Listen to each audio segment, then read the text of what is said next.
우리 양태환 선교사님 파푸아뉴기니아에 계시고 또 항공 선교사로 사역하고 계시는 양태환 선교사님 오실 예정입니다. 여러분 많이 오셔서 귀한 말씀 듣고 함께 기도하기를 원합니다. 하나님께서 우리에게 주신 말씀은 여호수아서 1장 5절에서 9절 말씀입니다. 여호수아서 1장 5절에서 9절 말씀입니다. 저와 여러분이 함께 다 같이 읽도록 하겠습니다. 내 평생에 너를 능히 대적할 자가 없으리니 내가 모세와 함께 있었던 것 같이 너와 함께 있을 것임이니라. 내가 너를 떠나지 아니하며 버리지 아니하리니 강하고 담대하라.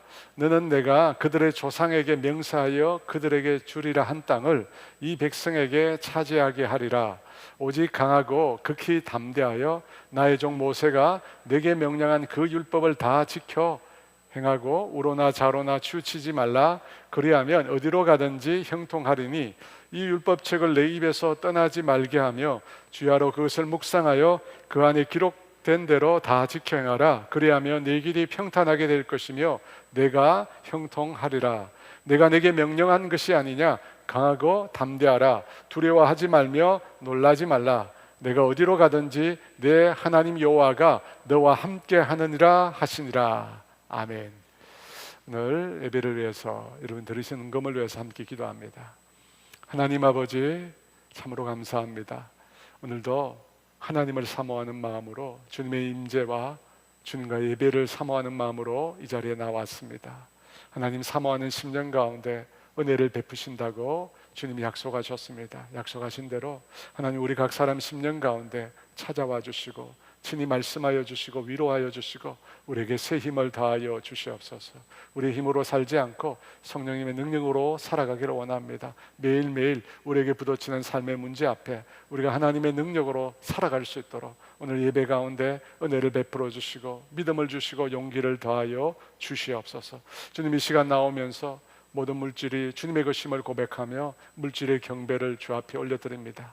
하나님 힘쓰고 애써서 수고한 것들을 주님께 드리는 우리 사랑하는 성도들의 수고를 주님 받아주시고 그들의 필요한 모든 것을 채워주시고 이 땅에서 주님을 기쁘시게 하고 주님께 영광 돌리는 삶을 살아갈 수 있도록 은혜 베풀어 주시옵소서. 감사하며 예수님의 이름으로 기도합니다. 아멘. 여러분 생각에 세상에서 제일 힘든 일은 무엇일까요? 제가 인공지능에게 물어봤어요. 세상에서 제일 힘든 일이 뭐야? 물어보니까 사람의 마음을 얻는 것이라고 답을 하더라고요. 굉장히 고차원적인 답을 하더라고요. 사람의 마음을 얻는 것.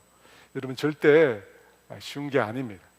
그것과 관련이 깊은데 저는 세상에서 제일 힘든 일 중에 하나가 위대한 지도자의 후임이 되는 것이라고 생각합니다. 위대한 위인의 뒤를 이어서 후임이 되는 것. 여러분 그 일이 굉장히 힘든 일이라고 생각합니다. 성경에 모세에 대해서 뭐라고 얘기했느냐면 모세 그 이후로는 모세와 같은 선지자가 나타나지 않는다고 했습니다. 모세와 같은 선지자가 나타나지 않는다고 합니다. 그만큼 모세는 위대한 이스라엘 백성의 지도자였습니다. 그런 모세를 이어서 그 다음 지도자가 된다는 것은 여러분 생각만 해도 굉장히 부담스러운 일입니다. 부담을 넘어서 두려운 일입니다.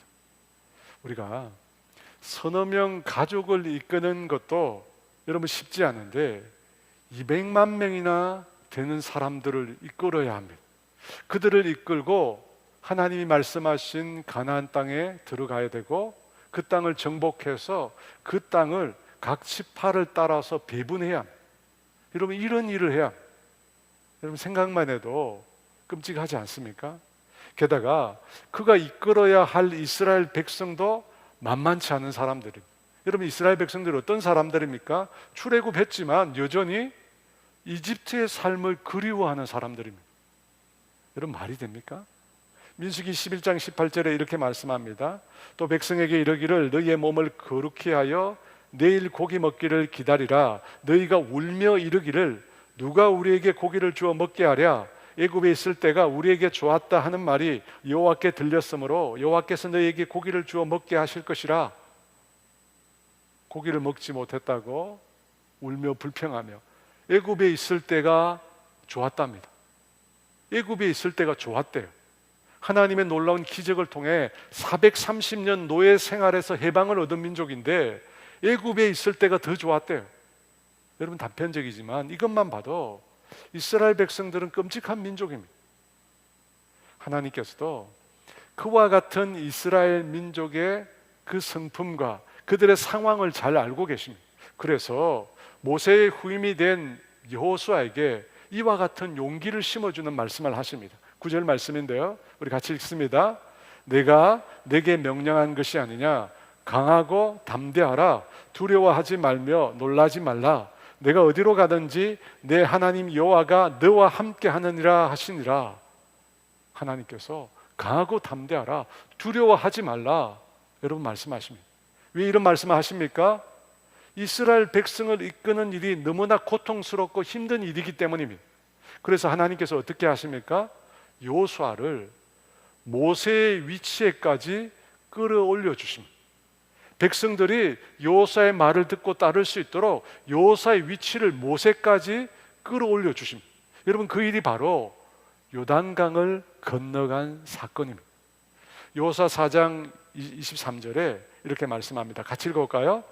너희의 하나님 여호와께서 요단물을 너희 앞에서 마르게 하사 너희를 건너게 하신 것이 너희의 하나님 여호와께서 우리 앞에 홍해를 말리시고 우리를 건너게 하심과 같았나니, 홍해를 말리시고 건너시게 함과 같았다고 합니다. 무엇이 그와 같았다는 것입니까? 요단물을 너희 앞에서 마르게 하사 건너게 하신 것이 홍해를 건넌 것과 같다는 것입니다. 여러분, 그 결과 요단강을 건넌 그 결과 어떤 일이 일어났을까요? 여호수아 4장 14절 말씀입니다. 같이 있습니다. 그날에 여호와께서 모든 이스라엘의 목전에서 여호수아를 크게 하심에 그가 생존한 날 동안에 백성이 그를 두려워하기를 모세를 두려워하던 것 같이 하였더라. 백성이 모세를 두려워했던 것처럼 여호수아를 두려워했다는 것입니다. 그러니까 하나님께서 요단강을 건너게 하신 이유 중에 하나는 여호수아를 크게 하시기 위해서였습니다. 여호수아를 크게 해서 모세를 백성들이 두려워한 것처럼 여호수아를 두려워해서 그의 말을 따라 행하도록 하시기 위해서였습니다. 흔히 우리가 생각하기는 홍해를 건넌 사건은 불가능한 사건으로 우리가 생각을 하는데, 요단강을 건넌 사건은 그렇게 생각하지 않는 경향이 있습니다. 근데 여러분, 사실 그렇지 않습니다. 요단강을 건너는 것도요, 불가능한 일이었습니다. 요단강은 그 너비가 3km에서 23km에 달하는 넓은 계곡, 그 계곡을 따라 흐르는 강입니다. 이 평상시는 그 강폭이 30m, 강폭이 30m고 깊이가 1에서 3m 정도의 강물이 흐릅니다. 하지만 여러분, 그런 강물이지만 강 상류와 하류의 고도차가 크기 때문에 그 물살이 빠른 강을 건너기도 쉽지가 않습니다. 그런데 이 3대와 이 보리를 추수할 때 되면, 우리 시기로 하면 3, 4월경인데요, 그때는 성경적인 표현으로 늦은 비가 내립니다. 그 늦은 비와 함께 그때는 북쪽에 위치한 헤르몬 산에서 이 눈이 녹아서 그 물이 강물로 유입이 됩니다. 여러분, 그때는 강폭이 어떻게 해요? 1600m까지 넓어집니다. 강폭이요. 여러분, 그러면 요단강을 건너가기가 불가능해집니다. 200만 명이 넘는 사람들 중에 노인도 있고 어린아이도 있습니다. 그런데 성경에 보면 여호수아와 이스라엘 백성이 요단강을 건너고자 할 때가 언제였을까요? 바로 강이 범람할 정도로 강물이 넘칠 때였습니다. 여호수아 3장 15절 말씀 같이 읽어볼까요? 요단이 곡식 거두는 시기에는 항상 언덕에 넘쳤더라. 궤를 맨 자들이 요단에 이르며 궤를 맨 제사장들의 발이 물가에 잠기자. 강을 싸고 있는 언덕, 강둑이죠. 강둑에 물이 넘쳤다고 합니다. 여러분, 이때는 강을 건너는 것 자체가 불가능합니다. 혹시 비가 굉장히 많이 와서 홍수가 될 때 강을 건너보신 적이 여러분 있으십니까? 저는 어릴 때 시골에서 본 기억이 있는데 비가 많이 오잖아요. 강물이 물살이 굉장히 셉니다. 그때 그 시골 애들이 그 강에서 수영을 하러 갑니다. 비가 많이 오고 난 다음에 수영을 하러 가요. 이 밖에서 볼 때는 유속이 그렇게 빨라 보이지 않습니다. 그냥 평소보다 조금 빠른 것 같은데 실제로 강 안에 들어가 보면 가슴 정도밖에 되지 않지만 여러분 물살이 굉장히 빠릅니다. 물살이 얼마나 세면 서 있기도 힘듭니다. 그래서 그냥 쓸려 내려가는 거예요. 사실 저희 형이 그 물에 뛰어들었다가 죽을 뻔했어요. 우리 사촌 형이 건져줬는데요.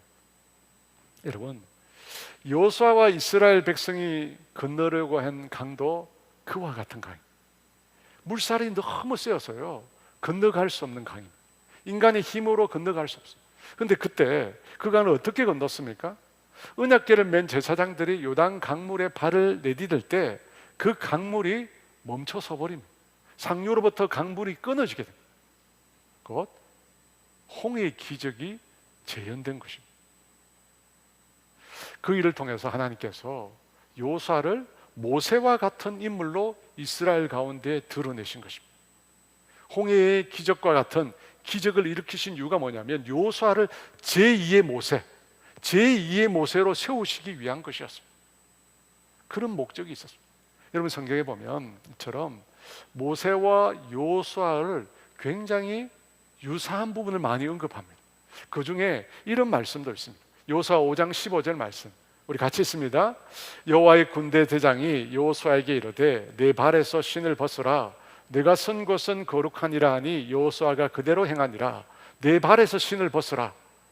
여러분 2주 전에 우리가 모세를 다룰 때 나왔던 말씀이잖아요. 신을 벗어라, 하나님께 권리를 양도하라, 항복하라 입니다. 왜 하나님께 권리를 양도해야 합니까? 이스라엘을 이집트로부터 구원해내는 것은 사람의 힘으로는 불가능한 일이기 때문입니다. 그래서 하나님께 항복하라는 것입니다. 하나님께 항복할 때 하나님께서 그 사람을 통해서 일하시겠다는 것입니다. 마찬가지로 여호수아의 능력으로 가나안 땅을 정복한다는 것 불가능하다는 것입니다. 그래서 하나님께 항복하라는 것입니다. 여러분 이처럼 항복하는 것이 시작입니다. 하나님께 항복하는 것이 하나님의 일하심, 하나님의 역사의 시작점이 됩니다. 그러면 그 다음은 무엇일까요? 하나님께 항복하고 그 다음 이어지는 과정은 무엇일까요? 우리 6절 말씀입니다. 우리 6절 말씀 같이 있습니다. 강하고 담대하라. 너는 내가 그들의 조상에게 맹세하여 그들에게 주리라 한 땅을 이 백성에게 차지하게 하리라. 하나님께서 이스라엘 백성에게 맹세하신 땅을 여호수아를 통해서 차지하게 하라고 하십니다. 차지하게 하라. 어떻게 차지하게 하라는 것입니까? 5절에 그 이유가 그 말씀에 나옵니다. 같이 있습니다. 내 평생에 너를 능히 대적할 자가 없으리니 내가 모세와 함께 있었던 것 같이 너와 함께 있을 것임이니라. 내가 너를 떠나지 아니하며 버리지 아니하리니 내 조상에게 맹세한 그 땅을 차지하게 하라는 것입니다. 사랑하는 여러분, 하나님께서 모세와 함께 하셨던 것처럼 여호수아와 함께 하시겠다고 말씀합니다. 그 함께 하심의 결과가 무엇입니까?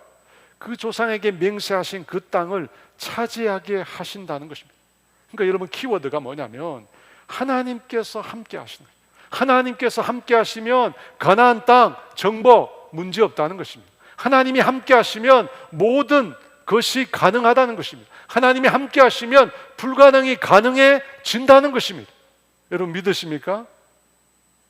바로 항복하고 난 다음에 우리가 해야 될 것이 무엇인가? 하나님과 함께 하는 것입니다. 하나님과 함께 하는 것. 여러분 그러면 성경에서 말하는 하나님과 함께 한다는 것은 무엇을 뜻하는 것일까? 여러분 추상적이잖아요. 하나님 나와 함께 하신다. 하나님 나와 함께 하신다. 이게 말이 무슨 뜻일까요? 여러분 8절 말씀에 나와 있습니다. 우리 8절 같이 있습니다.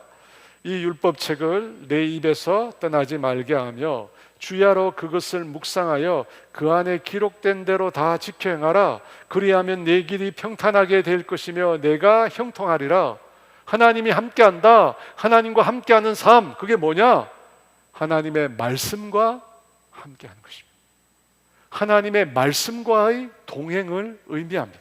이 율법책을 내 입에서 떠나게 하지 말며 주야로 그것을 묵상하여 그 안에 기록된 대로 다 지켜 행하라. 하나님의 말씀과 함께할 때 내 길이 평탄하게 될 것이요 내 길이, 내 삶이 형통하리라. 사랑하는 여러분, 하나님과 함께한다는 것은 하나님의 말씀과 함께한다는 것입니다. 모든 시편의 시작은 시편 1편입니다. 여러분, 시편 1편이 모든 시편의 주제가 됩니다. 그 시편 1편의 1절과 3절에 이렇게 말씀합니다. 같이 있습니다. 복 있는 사람은 악인들의 꾀를 따르지 아니하며 죄인들의 길에 서지 아니하며 오만한 자들의 자리에 앉지 아니하고 오직 여호와의 율법을 즐거워하여 그의 율법을 주야로 묵상하는도다. 그는 시냇가에 심은 나무가 철을 따라 열매를 맺으며 그 잎사귀가 마르지 아니함 같으니 그가 하는 모든 일이 다 형통하리로다. 그가 하는 모든 일이 다 형통하리로다. 여러분, 그가 누굽니까? 복 있는 사람입니다. 복 있는 사람, 어떤 사람입니까? 여호와의 율법을 즐거워하며 그 율법을 주야로 묵상하는 자로다. 여러분, 복 있는 사람이 누구라고요? 여호와의 율법을 즐거워하며 그 율법을 주야로 묵상하는 사람입니다. 여러분, 그 사람에게 어떤 삶이 주어집니까? 온 세상이 흉년이 들었습니다. 온 세상이 흉년이 들어서 그 어디에서도 열매를 딸 수 없습니다. 그런데 복 있는 사람은 시냇가에 심은 나무가 철을 따라 열매를 맺으며 그 잎사귀가 마르지 아니함과 같다고 합니다. 여러분, 이 사람이 복 있는 사람입니다. 이 사람이 어떤 사람입니까? 하나님과 함께하는 사람입니다. 하나님의 말씀과 동행하는 사람입니다. 그 사람에게 주님 이 약속을 주고 계십니다. 제가 단골로 다니는 치과가 있습니다.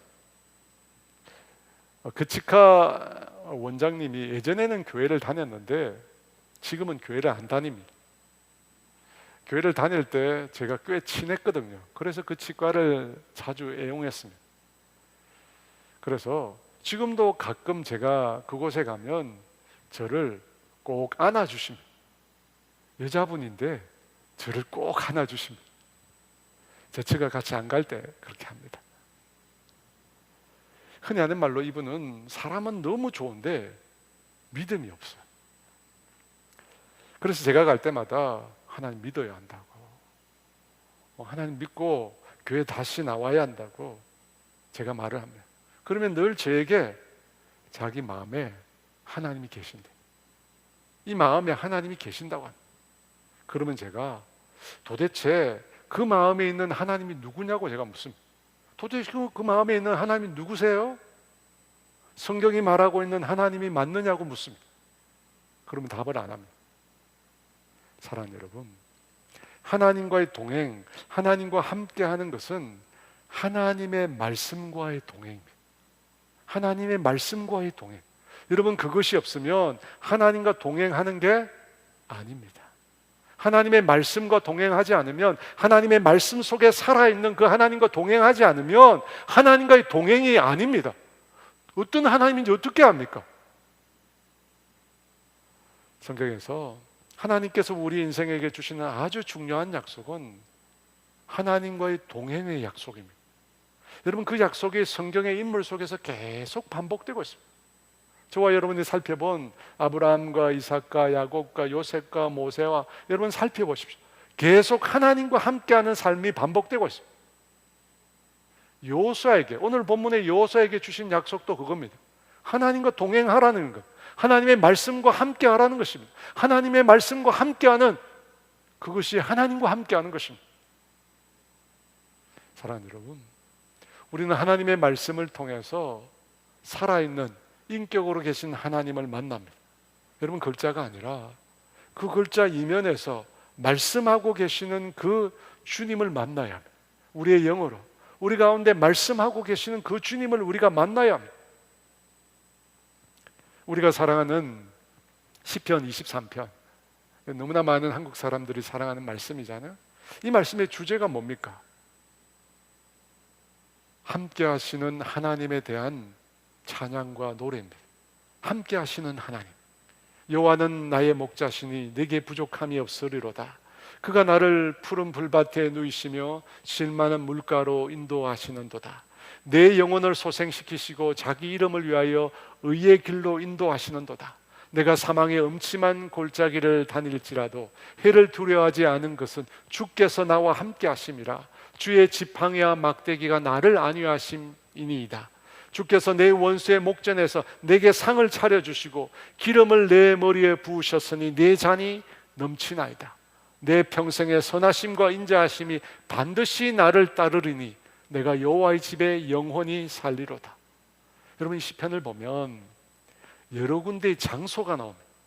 푸른 풀밭, 쉴만한 물가, 사망의 음침한 골짜기, 내 원수의 목전. 여러분, 여러 장소가 나와요. 여러분, 그 모든 장소와 그 상황 가운데 하나님이 어떻게 하신다고 합니까? 하나님이 나와 함께 하신다고. 하나님이 나와 함께 하신대요. 특별히 4절에 내가 사망의 음침한 골짜기를 다닐지라도 해를 두려워하지 않을 것은 주께서 나와 함께 하심이라. 주의 지팡이와 막대기가 나를 안위하시나이다. 사망의 음침한 골짜기, 죽음의 골짜기를 다닐 때도 내가 해 받는 것을 두려워하지 않는다고 합니다. 왜냐하면 주님이 나와 함께 하시기 때문에. 주님이 나와 함께 하세요. 주님이 어떻게 나와 함께 하십니까? 주의 지팡이와 막대기가 나를 안위하신다고, 평안히 나를 지켜주신다고 합니다. 그러면 주의 지팡이와 막대기가 무엇입니까? 여러분, 이 지팡이와 막대기가 바로 성령과 하나님의 말씀을 상징합니다. 성령과 하나님의 말씀을 상징해요. 하나님께서 어떻게 우리와 함께 하시는가? 하나님의 말씀을 통해서 우리와 함께 하십니다. 하나님의 말씀을 통해서 성령님께서 우리와 함께 하시는 거예요. 여러분, 믿으십니까? 하나님의 말씀을 통해서 그 속에서 성령님이 우리와 함께 하시는 거예요. 말씀을 떠나서 하나님이 우리와 함께 하실 수가 없는 것입니다. 저에게 아침마다 자기가 묵상한 말씀을 보내주는 집사님이 계십니다. K 집사님이신데 오늘 아침에도 말씀을 보내주셨어요. 보통 아침 6시 반에서 7시 사이입니다. 그때 자기가 일어나서 묵상한 말씀을 보내줍니다. 여러분, 보통은 목회자가 성도들에게 묵상한 말씀을 보내주잖아요. 근데 이 집사님은 자신감이 있는지 자기가 묵상한 말씀을 매일 저에게 보내줘요. 근데 이 집사님이 예전에 이 그레이스 저널이라는 교회 잡지에 자기의 얘기를 써낸 적이 있었습니다. 제가 그걸 읽었거든요. 그 내용을 보니까 이분이 자기가 하던 사업이 망했다는 거예요. 사업이 망했어요. 그래서 어떻게 해야 하나, 아직 일을 해야 되는 처지인데 어떻게 해야 하나, 그렇게 고민하다가 어느 날부터 매일 말씀을 묵상하기 시작했습니다. 근데 말씀을 묵상하다 보니까 이게 어떤 날을 말씀을 묵상하기 싫은 날이 있잖아요. 근데 그것을 계속 말씀을 묵상하기 위해서는 어떻게 하면 좋을까 생각하다가 자기가 묵상한 말씀을 다른 사람들에게 보내기 시작한 거예요. 매일 사람들에게 보내기 시작한 거예요. 그러면 사람들이 말씀을 보내다가 안 보내면 물을 거 아니에요. 그래서 이분이 매일 말씀을 보내기 시작한 거예요. 그 세월이 아주 오랜 세월이 되었습니다. 지금은 10년이 훨씬 더 넘었습니다. 여러분, 주일에도 말씀을 묵상하고 그것을 저에게 또 수많은 사람들에게 보냅니다. 여러분, 이 집사님은 그렇게 말씀을 묵상하며 주님과 동행하는 삶을 살고 있습니다. 그렇게 사시니까 그분의 고백으로는 어느 날 하나님께서 자신의 사업을 놀랍게 열어주셨다는 거예요. 사업이 망했는데 매일 말씀을 묵상하며 주님과 교제하고 동행하는 삶을 살기를 애쓰니까 하나님이 어느 날 자신에게 사업의 아이디어를 주셨어요. 그 아이디어를 따라서 일하기 시작하니까 하나님께서 사업의 문을 여시면서 그 사업을 놀랍게 번창시켜 주셨다는 거예요. 근데 이분이 코로나 때 다들 일이 없을 때 너무 바빴대. 여러분, 하나님의 말씀으로 하나님과 동행하니까 하나님께서 그의 삶을 형통하게 만들어 주셨다는 것입니다. 여러분, 성경에 나와 있는 약속 그대로 8절에 나와 있잖아요. 우리 같이 있습니다. 이 율법책을 내 입에서 떠나지 말게 하며 주야로 그것을 묵상하여 그 안에 기록된 대로 다 지켜 행하라. 그리하면 내 길이 평탄하게 될 것이며 내가 형통하리라. 사랑하는 여러분, 말씀 그대로입니다. 여러분도 도전해 보십시오. 여러분도 도전해 보십시오.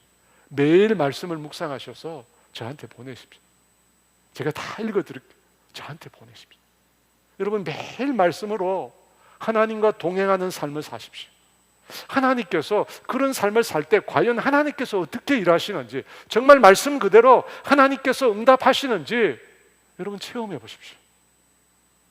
사랑하는 여러분, 말씀으로 하나님과 동행하는 삶, 여러분, 그것에 우리 인생의 승패가 달려 있습니다. 그렇지 않나요? 말씀으로 하나님과 동행하는 삶, 여러분, 그것에 우리의 인생의 승패가 달려 있습니다. 여호수아의 삶도 마찬가지였습니다. 그가 주님이 말씀하신 대로 말씀과 동행했을 때 이스라엘은 승리했습니다. 하지만 그러지 못할 때는 가나안 족속과의 전쟁에서 패배했습니다. 저는 오늘 여호수아가 가나안 전쟁 중에 그가 승리했을 때와 승리하지 못했을 때 그 전쟁의 사건을 각각 살펴보면서 그 사실을 확인해 보려고 합니다. 여호수아와 이스라엘 백성이 가나안 땅에서 치른 제일 첫 번째 전쟁은 여리고성 전쟁이었습니다. 여러분, 여리고성은 어떤 곳이었을까요? 이 고고학자들의 발굴에 따르면 이 여리고성의 둘레 면적이 32,376제곱미터라고 합니다. 제곱미터. 여러분, 이게 어느 정도 크기냐면 여리고성을 원으로 생각하면 지름이 120m, 죄송합니다. 지름이 200m, 지름이 200m 정도라는 것이다. 원으로 생각하면. 여러분, 지름이 200m니까 여러분 큰 성이 아닙니다. 큰 성이 아니에요. 하지만 크기는 작지만 아주 견고한 성이었습니다. 이 성벽이 이중으로 되어 있었습니다. 이 바깥 외벽은 이 자연 암석 위에 세워져 있었는데 높이가 그림에서 보듯이 12m였어요. 12m, 여러분, 굉장히 높죠. 그리고 그 외벽의 두께가 1m 80cm 정도 됐답니다. 외벽의 두께가. 그 외벽과 3.5에서 4.5m 정도 간격으로 내벽을 세웠습니다. 이 외벽과 내벽 사이는 가파른 경사지로 만들었는데 그 경사각이 35도 정도 됐어요. 35도. 굉장히 높습니다, 여러분. 그리고 그 경사지를 미끄럽게 만들었고 여러 방해물을 그곳에 설치했습니다. 경사지를 오르지 못하도록 만든 것입니다. 내벽은 외벽의 두 배인 3.5m 두께가, 그리고 높이가 14m 위에다가 9m로 여러분 내벽을 세웠다고. 실제로 이런 모습을 안 봐서 그렇지 여러분 상상만으로 이 여리고성을 공격한다는 것은 불가능한 것처럼 느껴집니다. 그나마 할 수 있는 공격 방법이 무엇이었느냐면 장기가 동안 그 성을 포위하는 것입니다. 여러분, 그렇게 성을 포위하면 여리고성은 아예 문을 닫고 완전히 버티는 작전을 썼다고 합니다. 그래서 여호수아 6장 1절을 보면 이런 말씀이 나옵니다. 이스라엘 자손들로 말미암아 여리고는 굳게 닫혔고 출입하는 자가 없더라. 성문을 굳게 닫고 아무도 출입하지 못하게 만들었다는 것입니다. 이스라엘 백성이 쳐들어올 틈을 전혀 주지 않았다는 것입니다. 그때 하나님께서 여호수아에게 이런 말씀을 주셨습니다. 여호수아 6장 2절 말씀 우리 같이 있습니다. 여호와께서 여호수아에게 이르시되 보라, 내가 여리고와 그 왕과 용사들을 내 손에 넘겨 주었으니. 사랑하는 여러분, 하나님과 함께 하는 것이 무엇이라고 했습니까? 하나님과 함께 하는 것은 하나님의 말씀과 동행하는 것이라고 했습니다. 하나님의 말씀이 있어야 한다는 것입니다. 난공불락의 여리고성을 바라보며 여호수아는 깊이 고심했습니다. 그러며 기도하는 중에 하나님께서 여호수아에게 하나님의 말씀을 주셨습니다. 보라, 내가 여리고와 그 왕과 용사들을 내 손에 넘겨주었으니.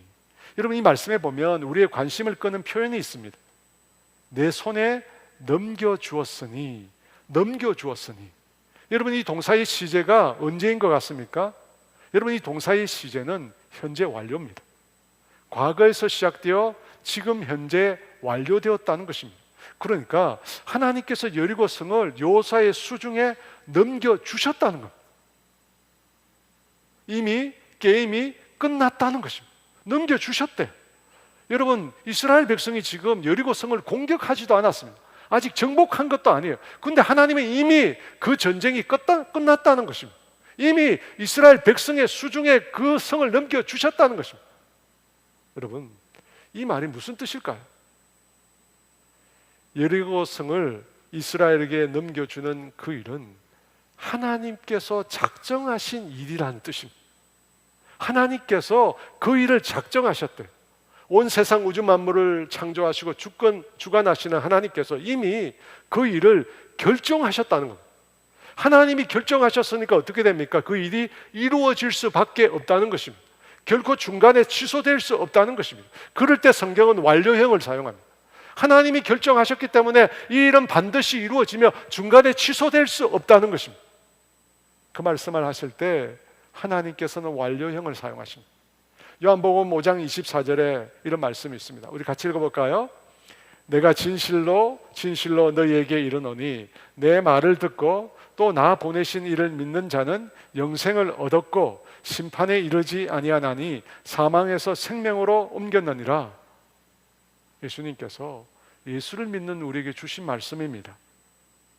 예수님의 말씀을 듣고 예수님을 보내신 하나님을 믿는 자는 영생을 얻었다고 합니다. 얻을 것이라가 아닙니다. 또 심판에 이르지 아니할 것이라가 아닙니다. 심판에 이르지 아니한다고 합니다. 사망에서 생명으로 옮길 것이라가 아닙니다. 모두 완료형입니다. 여러분, 이렇게 표현한 것은 하나님께서 이미 결정하신 일이라는 것입니다. 미래가 온다고 해도 그 일이 취소되지 않는다는 것입니다.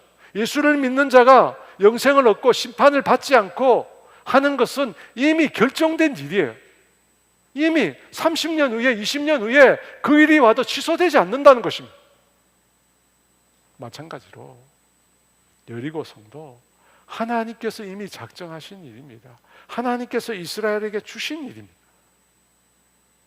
사랑하는 여러분, 이처럼 하나님께서 우리에게 주시는 말씀, 하나님께서 우리에게 주시는 말씀의 특징이 뭐냐면 이미 하나님이 결정하신 일이라는 것입니다.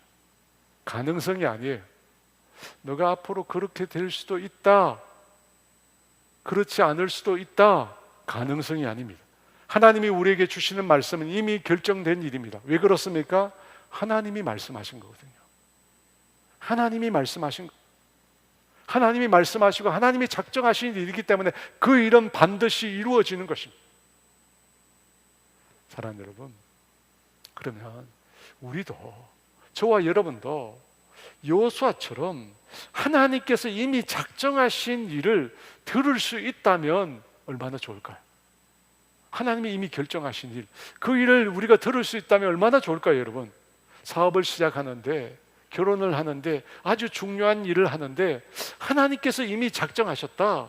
그 일을 우리가 듣게 된다면 얼마나 좋을까요? 근데 여러분, 이 듣게 된다면 라고 하는 이 가정 속에는 하나님께서 작정하신 일을 나에게는 말씀하시지 않는다는 생각이 포함될 수 있습니다. 여러분, 그렇지 않습니까? 나는 하나님께 듣고 싶은데 하나님께서는 나에게 말씀하시지 않는다라는 생각이 있습니다. 여러분, 그렇지 않습니까? 나는 듣고 싶은데 하나님은 나에게 말씀하시지 않는 것 같다라는 생각이 있습니다. 근데 정말 그럴까요? 하나님이 말씀하시지 않아서 내가 알 수 없는 것일까요? 아니면 하나님은 말씀하시는데 내가 듣지 못하거나 아니면 내가 듣지 않으려고 하는 것은 아닐까요? 여러분, 두 가지 중에 뭘까요? 나는 듣고 싶은데 하나님이 말씀하시지 않는 것일까요? 아니면 하나님은 말씀하시는데 내가 못 듣거나 듣지 않으려는 것일까요? 여러분, 이 두 가지 문제가 있습니다. 여러분, 이 문제를 우리가 반드시 해결해야 합니다. 왜 그렇습니까? 하나님과 함께하는 삶은 하나님의 말씀과의 동행이거든요. 우리가 말씀을 들어야 되거든요. 많은 사람들은 하나님께서 각 사람에게 말씀하시지 않는다고 믿습니다. 각 사람에게 말씀하지 않는다고 믿어요. 근데 그 믿음이 얼마나 좋은지 몰라요. 하나님은 절대 말씀하시지 않아. 철떡같이 믿어요. 또 하나님은 말씀하시는데 아주 사사로운 일까지는 말씀하시지 않는다고 믿습니다. 과연 그럴까요? 여러분, 그런 문제를 우리가 판별하는 데 있어서 내 생각이나 경험을 따르면 안 됩니다. 성경이 뭐라고 말씀하시는지 우리가 들어야 합니다. 여러분, 시편 19편 1절과 4절에 이렇게 말씀하십니다. 우리 같이 읽어볼까요? 하늘이 하나님의 영광을 선포하고 궁창이 그의 손으로 하신 일을 나타내는도다. 날은 날에게 말하고 밤은 밤에게 지식을 전하니 언어도 없고 말씀도 없으며 들리는 소리도 없으나 그의 소리가 온 땅에 통하고 그의 말씀이 세상 끝까지 이르도다. 여러분, 무슨 말씀입니까? 하나님 말씀하신다. 하늘이 하나님의 영광을 선포하고 궁창이 그의 손으로 하신 일을 나타낸다고 합니다. 날은 날에게 말하고 밤은 밤에게 지식을 전하고 있습니다. 우리의 귀로는 들을 수 없는, 그래서 들리지 않는 언어입니다. 그래서 말씀도 없고 들리는 소리도 없다고 하지만 그 소리가, 우리는 들을 수 없지만 그 소리가 온 땅에 통하고 그 말씀이 세상 끝까지 이른다고 합니다. 여러분, 주파수로서 우리 인간이 들을 수 있는 소리는 한계가 있습니다. 하지만 하나님은 놀랍게 말씀하고 계십니다. 예전에 어떤 분이 간증한 걸 들었어요. 이분 부모님이 선교사님인데 본인은 예수를 안 믿다가 늦게 예수님을 믿게 되었습니다. 예수님 믿고 나서 뭐라고 고백하느냐면 자신도 하나님은 말씀하시지 않는다고 생각했대요. 하나님은 말씀하시지 않는다고 믿었대요. 근데 예수를 믿고 나니까, 예수님을 만나고 나니까 온 세상이 온통 하나님에 대해서 말씀하고 있더라는 것입니다. 온 세상이 하나님에 대해서 말씀하고 있다는 것입니다. 그의 말씀이 세상 끝까지 이르도다. 믿지 않기 때문에 들리지 않는 것입니다. 여러분, 하나님은 말씀하고 계십니다.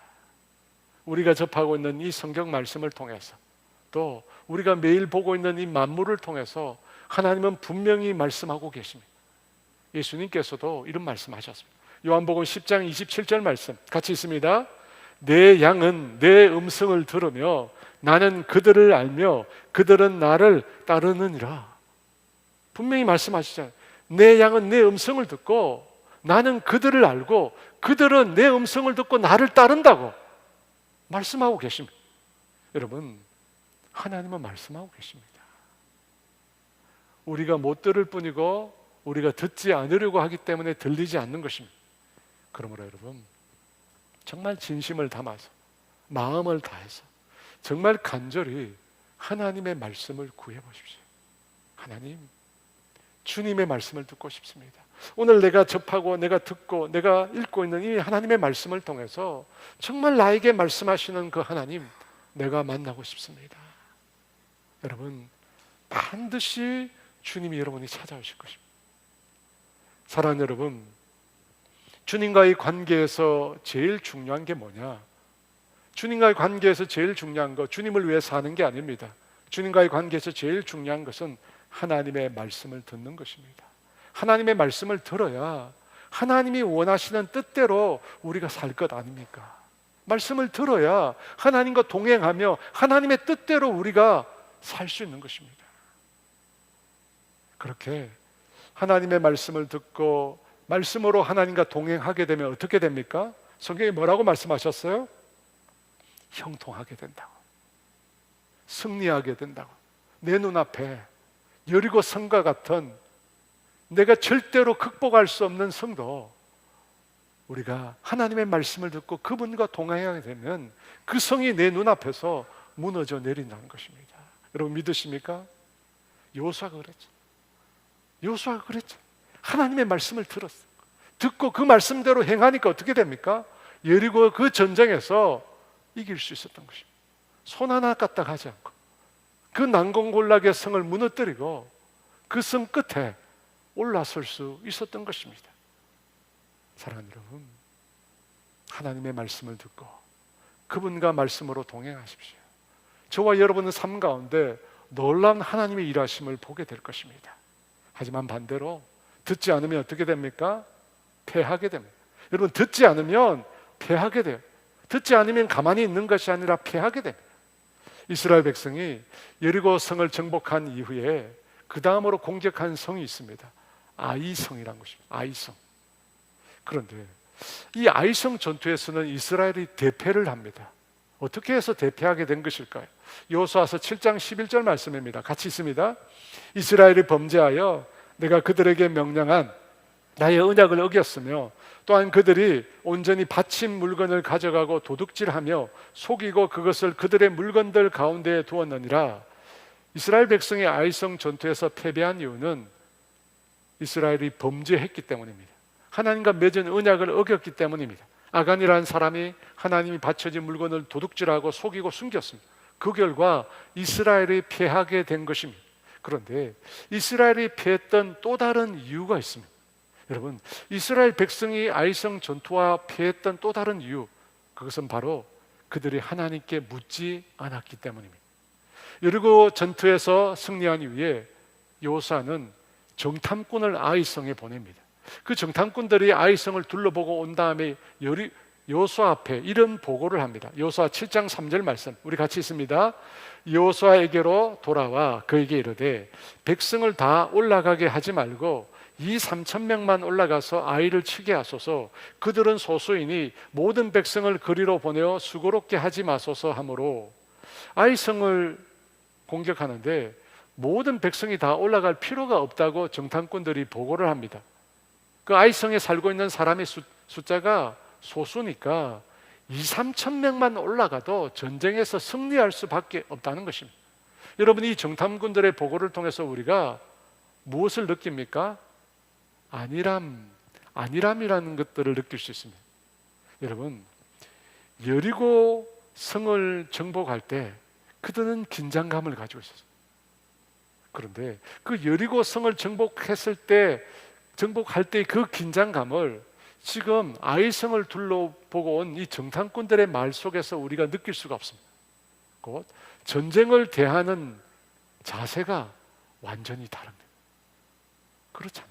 여리고 성을 대할 때와 아이성을 대할 때 전쟁을 대하는 백성들의 자세가 완전히 다릅니다. 그뿐만 아니라 여호수아를 비롯한 이스라엘 백성들이 아이성을 공격할 때는 그 성을 두고 기도를 했다거나 하나님의 말씀을 들었다는 내용이 성경에 전혀 나오지 않습니다. 아이성을 공격하는데 하나님 앞에 기도했다거나 하나님, 이 성을 어떻게 우리가 공격해야 됩니까? 하나님께로부터 오는 말씀을 구했다는 내용이 성경에 전혀 나오지 않습니다. 여리고 성을 공격할 때는 그렇지 않았잖아요. 여호수아 6장 2절에 나왔잖아요.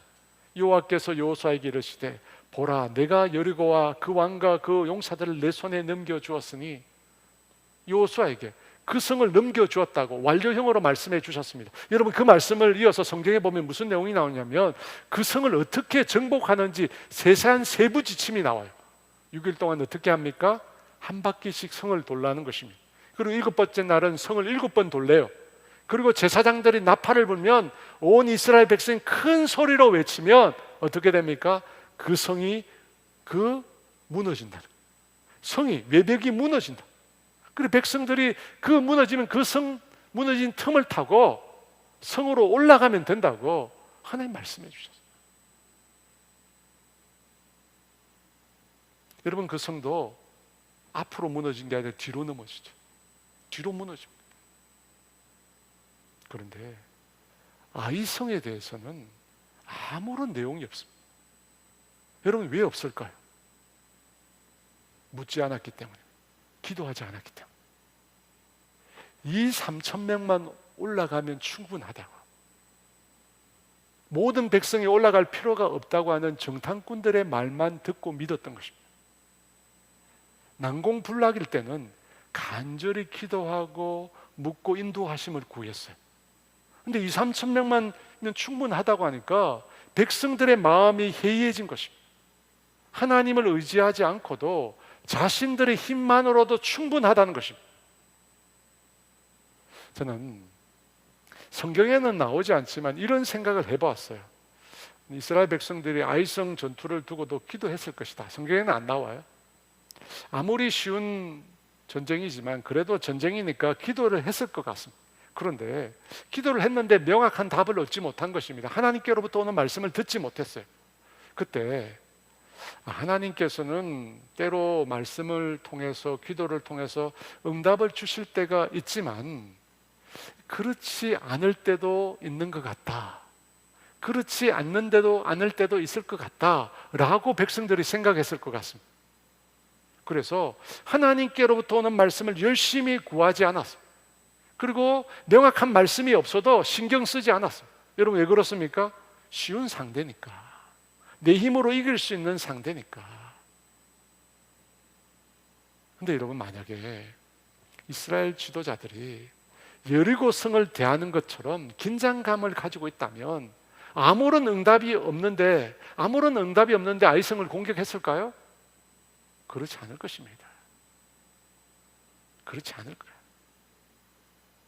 만약 자기 힘으로 도저히 물리칠 수 없는 여리고 성과 같은 간절한 마음을 가지고 기도했다면 아이성에 대해서도 분명히 하나님께서 답을 주셨을 거예요. 분명히 하나님 답을 주세요. 그렇지 않았던 것은, 그렇게 구하지 않았던 것은 응답이 필요 없었던 거예요. 하나님의 응답이 필요 없었던 거예요. 없어도 된다는 거예요. 왜? 2, 3천 명으로 충분하니까 하나님이 응답해 주시지 않아도 된다는 거예요. 하나님 말씀이 없어도 된다는 거예요. 여러분, 이런 사고, 이런 신앙의 문제점이 뭘까요? 필요할 때면 하나님께 구하는 거예요. 내 힘으로 할 수 있을 때는 안 해도 된다는 거예요. 여러분, 이런 신앙의 문제점이 뭘까요? 내 힘으로 내 인생의 문제를 해결할 수 없을 때 그때만 하나님 찾겠다, 필요할 때만 하나님 찾겠다 라고 하는 사람의 신앙의 문제점이 뭐냐는 거예요. 필요할 때만 하나님 찾겠다. 여러분, 필요할 때만 하나님을 찾는 대표적인 기도회가 수험생 기도회예요. 수험생 기도회. 제가 몇 차례 수험생 기도회를 인도해 봤는데요, 그때는 이 앞에 인도하는 기도 인도자가 흔히 하는 말로 기도에 불을 지필 필요가 없습니다. 근데 인도자 가만히 있으면 돼. 기도하라고 말 안 해도 돼. 사람들 스스로가 불이 임하도록 막 기도해. 흔히 하는 말로 수험생 기도에 가면 하늘문이 열린대. 하늘문이 열린대 막. 왜냐하면 그때는 하나님이 절실히 필요하거든. 하나님이 살아 계셔야 돼. 하나님이 살아 계셔야 내가 기도할 거 아니에요. 그래서 뜨겁게 부르짖는 것입니다. 그런데 평소에는 그렇게 하지 않는 거예요. 여러분, 필요할 때만 하나님을 찾는 사람의 특징이 뭐냐면 평소에는 하나님 구하지 않습니다. 말씀 구하지 않습니다. 기도하지 않습니다. 필요 없거든요. 여러분, 온라인으로 금요 기도에 참여하는 분들이 있어요. 뭐 다 그런 건 아니지만 많은 분들이 말씀만 듣고 기도 시간에 나가요. 이 말씀을 들을 때는 이게 시청하고 있는 사람 횟수가 나오잖아요. 기도 시간 되면 다 나가요, 여러분. 여러분, 그렇죠? 이 말씀을 듣는 분 중에도 필요할 때만 하나님을 찾는 신앙, 필요할 때만 하나님께 구하는 신앙이 무슨 문제가 있나, 뭐가 잘못되었나 생각하는 분이 계실 겁니다. 왜냐하면 많은 분들이 그렇게 신앙생활을 하고 있거든. 필요할 때만 하나님을 찾아요. 내 인생에 어려운 일이 왔을 때 하나님을 찾아요. 그 말을 뒤집어 말하면 내 인생에 필요한 일이 없으면 하나님 안 찾습니다. 하나님께 기도하지 않습니다. 하나님 말씀을 구하지 않습니다. 아니, 더 나아가 필요하지 않을 때는 하나님이란 존재가 부담스럽습니다. 거추장스러워. 필요하지 않을 때, 그죠? 내가 열심히 놀 때, 세상에서 엔조이 할 때, 그때는 하나님이 부담스러워요. 하나님이 감시하는 것 같거든요. 그래서 필요하지 않을 때는 하나님 멀리 좀 가 계시면 좋겠어. 가까이 오시면 부담스러워요. 사랑하는 여러분, 내가 필요할 때 하나님을 찾는 신앙은 성경이 말하는 신앙이 아닙니다. 그것은 내가 원하는 것을 이루기 위해서 하나님이 필요한 거예요. 여러분, 이것은 철저히 나 중심의 이기적인 신앙입니다. 내가 중심이에요. 내가 필요할 때 하나님을 부르는 거예요. 여러분, 이 신앙이 바로 하나님께 항복하지 않는 신앙이에요. 나 중심이에요. 성경에서 말하는 참된 신앙, 하나님 중심의 신앙이 뭡니까? 매일 매 순간 하나님과 동행하는 신앙입니다. 매일 매 순간 말씀으로 하나님과 동행하는 신앙입니다.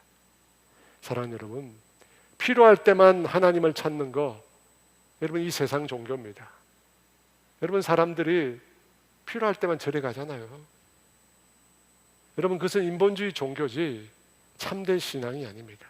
하나님 중심의 참된 신앙은 늘 하나님과 함께 하는 것입니다. 말씀으로 하나님과 동행하는 것입니다. 사랑하는 여러분, 돈이 필요할 때마다 자녀들을 어떻게 합니까?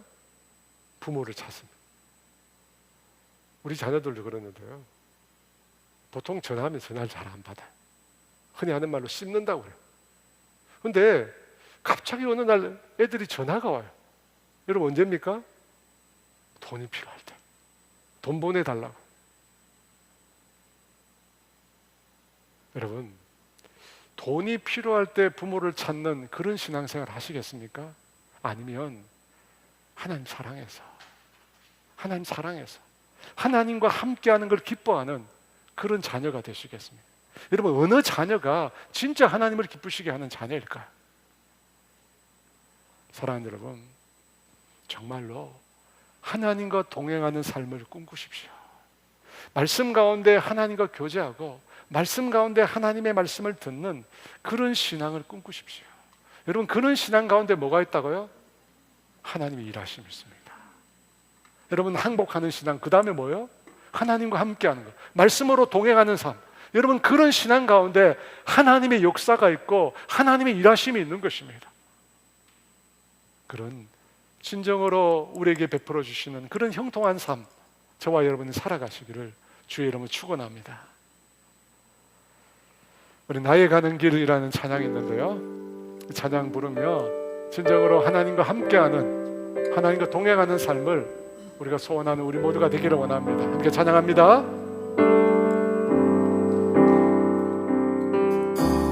나의 가는 길 주님이 인도하시네. 그는 보이지 않아도 날 위해 일하시네. 주 나의 인도자 항상 함께 하시네. 사랑과 힘을 부시며 인도하시네.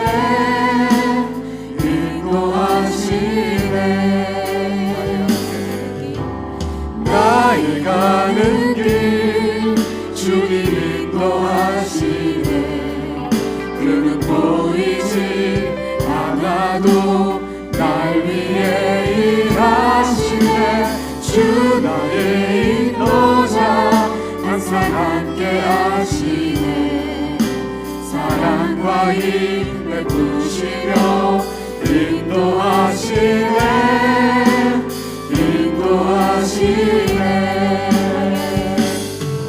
광야의 길을 만드시고 날 인도해. 사막의 강 만드신 것 보라.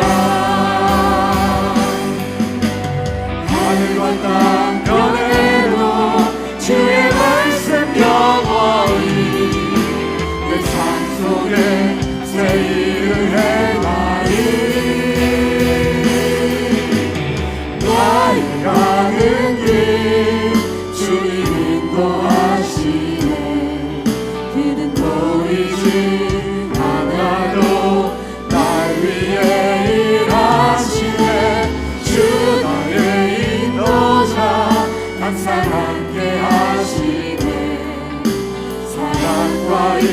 베푸시며 인도하시네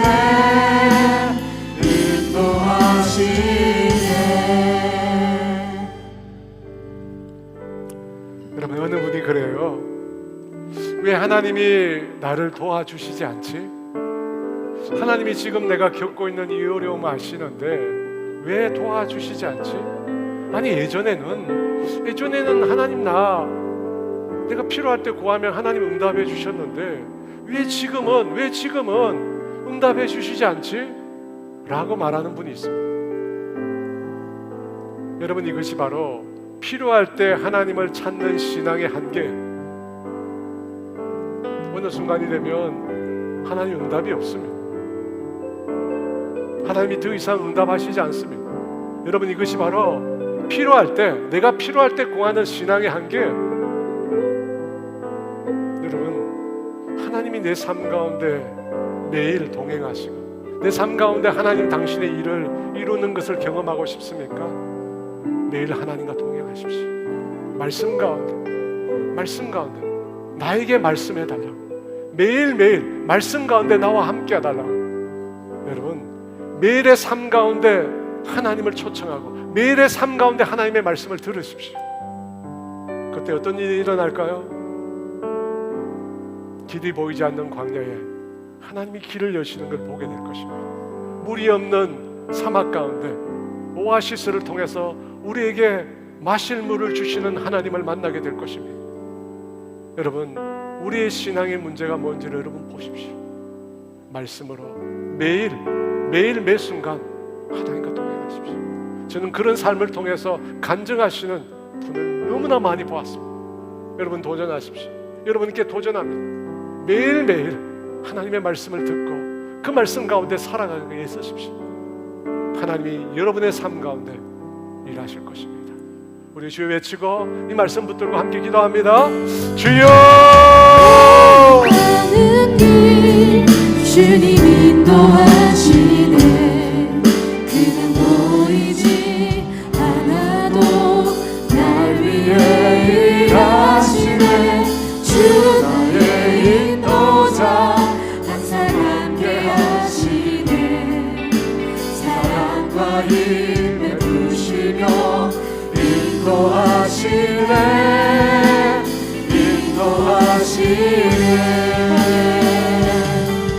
광야에 길을 만드시고 날 인도해.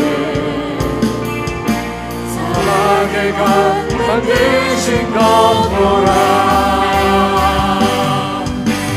하늘과 땅 변해도 주의 말씀 영원히. 내 삶 속에 새 일을 해나니 나의 가는 길 주님 인도하시네. 그는 보이지 않아도 날 위해 일하시네. 주 나의 인도자 항상 함께 하시네. 사랑과 힘 베푸시며 인도하시네.